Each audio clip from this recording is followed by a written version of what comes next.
is to bring charges against another suspect in the Lockerbie bombing, the bombing of Pan Am flight, or the Pan Am flight travelling from London to New York in December 1988. It killed 270 people. It was and remains Britain's largest terror atrocity. A Libyan intelligence officer identified as AGILA Mohammed MASUD is in custody in Libya now, and it's thought he will be extradited to the United States to stand trial.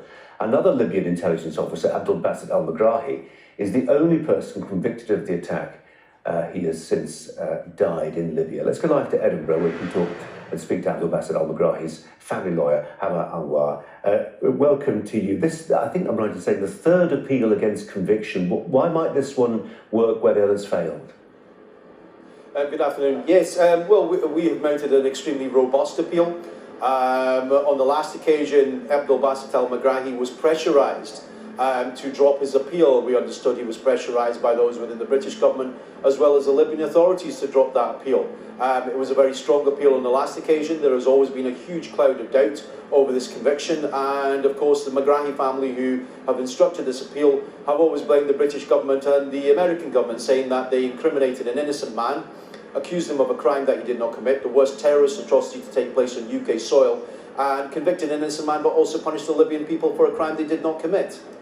Yeah, you mentioned the Libyan authorities pretty much washed their hands of him. In 2009, actually, I interviewed the late Libyan dictator, Muammar Gaddafi, how the Lockerbie bombing impacted his country's relations with the UK, and the view that Abdul Majid Megrahi should never have been released. Is this part of what he said? It's a matter of concern to the British, Scots and Americans. I mean, we're not really concerned about it. Let me say that the economic relations were good even during the time of Lockerbie between our two countries. They were never affected. Even during the times we had no diplomatic relations with our two respective countries and the United Nations were cut off. The Americans still clearly have a close interest in this. To what extent does the fact they may look to a prosecution of the alleged bomb maker affect Abdul Majid Megrahi? Well, I think it's the other way around, actually, Colin. I think it's on the basis that the Megrahi family see this as cynical and desperately motivated by the Americans, that why, on the eve of the anniversary of the Lockerbie bombing, some 32 years after the bombing, that an Attorney General that is due to step down this week decides he wants to indict the man as one of the bomb makers. You know, why wait 32 years, and why do it on the eve of the decision in the appeal case? And what many people would say, and the Megrahi family believe included, believe that if the Megrahi conviction is overturned, then the case collapses.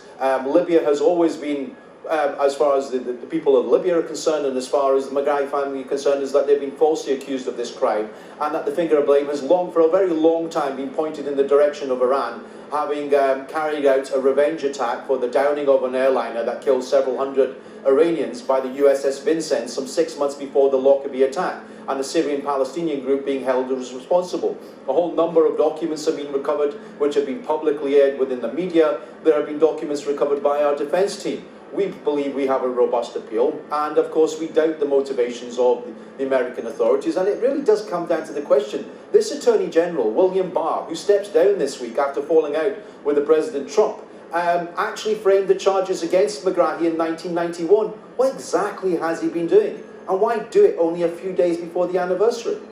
Can we just drill a little bit into the grounds for your appeal? And there's been quite a focus on the fact that, or the allegation at least, that some key witnesses in the conviction of Megrahi were effectively paid for their testimony, which in most civilised courtrooms isn't considered how we go about things.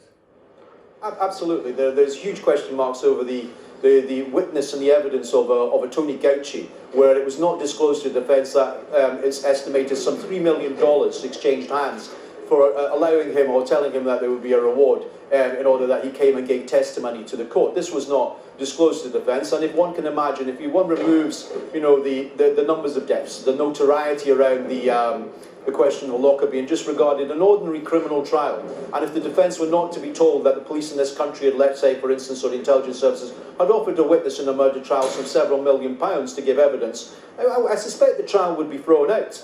There would be huge question marks, and there'd be an investigation. Yet, nearly 32 years later, we're fighting an appeal on one of those grounds. There's also a whole series of evidence that was not released. We fought for protected documents to be released. The Foreign Office 31 years after the bombing, Dominic Raab said that it was in the interest of national security not to release these documents. Now, these documents have been widely reported upon in the media as pointing the finger of blame at Iran and blaming a Syrian-Palestinian group that had conducted bombings throughout Europe as being responsible for the actual attack. So what national security has been protected? What international relations have been protected? The map of the Middle East has fundamentally changed since the bombing took place and since even when Abdul Majid Megrahi was returned back to Lockerbie to die.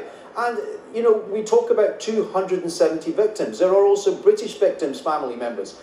Dr. Jim Swire, the Reverend John Mosey, who supported this appeal for the last 6 years, 6 long years. But these families have fought for some nearly 32 years to get justice and to get to the truth. And they're entitled to have that.